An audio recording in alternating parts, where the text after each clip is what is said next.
Hi, Debbie Barnett here.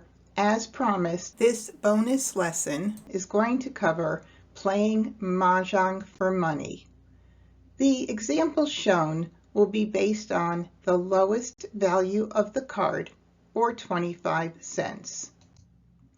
In the first scenario shown, the player who discarded the winning tile will pay 50 cents, or double the value shown on the card, while all other players will pay 25 cents. The payout to the winner will be $1. The second scenario is similar to number 1, except the player has won with a jokerless hand. In this case, everything is doubled as a bonus for the hand being made without jokers. So the player who discarded the tile will pay $1 instead of 50 cents, and the others will pay 50 cents instead of 25 cents. So the total payout will be $1 plus 50 plus 50 for a total of $2. In scenario number 3, the player won by picking either a tile from the wall or by doing a joker exchange. And this would be called a self-picked win. Since another player did not give the player Mahjong, there is no value reflected here. However, all other players will pay double the value shown on the card, or 50 cents. This will reward the player for picking their own Mahjong.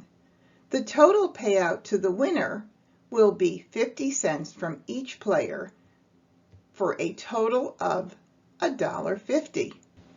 In scenario number 4, we have a similar situation. However, the player won with a jokerless hand. In this case, the values are doubled again. We skip the first section here and look at what all others will pay, which is $1.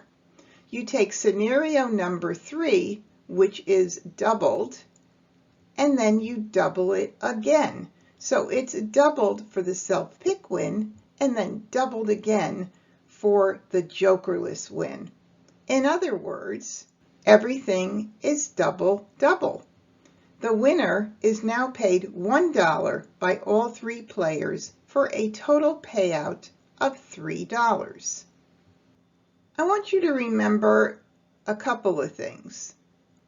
Someone always pays double or double. And there is one section on the card where you do not double the payout for a jokerless hand, and that is the singles and pairs section.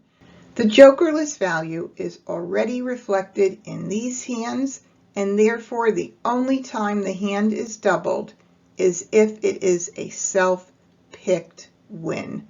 So for all hands won in that section, you would apply only scenario 1 and scenario 3.